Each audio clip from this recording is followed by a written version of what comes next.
Right, I am in the middle of remodelling at the moment, and the previous owners of this building had an interesting penchant for wiring, shall we say. So there is a socket hiding over in the corner there. Don't know if you can't really see it, but down there somewhere. And into that socket there was an extra wire that was running along the countertop to a plug there. So that was additional, so that's not ideal. And then this side, it gets even funnier because this plug here, not only is it's just a normal plug socket, it had, and there's an external plug just out there that was wired into it very badly. And then there was another plug socket that ran down the wall through conduit into there, followed along here, all the way along into this plug socket. And I'm trying to get rid of like dangerous extensions and stuff. And now this plug socket, this one, it would appear is also wired through the wall into a socket that is down there somewhere. So that one plug socket has three additional plug sockets wired into the back of it. And this is all done, not done by a professional, this has all been done by the previous owner. Because these buildings, they come with the sockets built in, and they've added this. You can see the bloody cheap conduiting they used, and it's taken all the paper off the bottom. So yeah, so I'm removing this socket, but now that means I've got no power in the other room to that one socket, so I'm going to have to find that socket as well.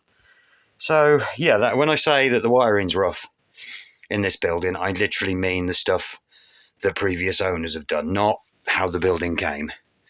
It's wood, it's plywood all round, polystyrene insulation, render on the outside. So, but yeah, so that one plug socket had 3 additional sockets plumbed into it.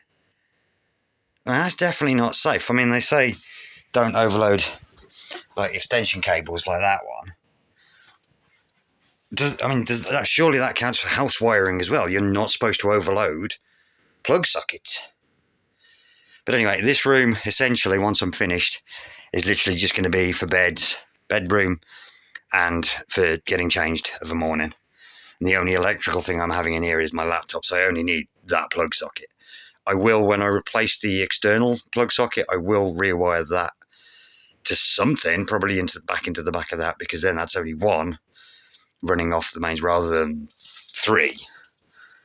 So, and the only reason I started this was because I was taking the wallpaper off that wall, and I'm like, well, why is that plug socket fizzing? And it turns out that where they'd got this many additional wires plumbed into the back of it, the one had actually worked loose. None of the terminals were tightened correctly, and it was fizzing. So I immediately went to cut the power, because I'm not dumb.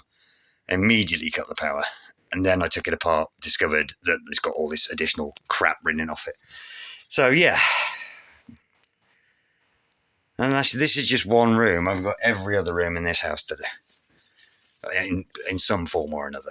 But yeah, I just want to get rid of extraneous wires, extraneous bloody conduit like this. Get rid of it, get it gone.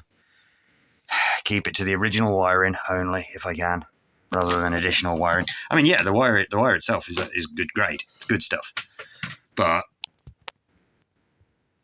that's a bit of a piggy mess. So yeah. Anyway, I haven't really done many updates. This is one of the other reasons why I've not been doing much with the bikes and that, is because I am trying to refurbish this house. Anyway, that'll do. The tale of the wiring, which hopefully won't get any worse. I've jinxed myself now, haven't I? Anyway, right. See you later.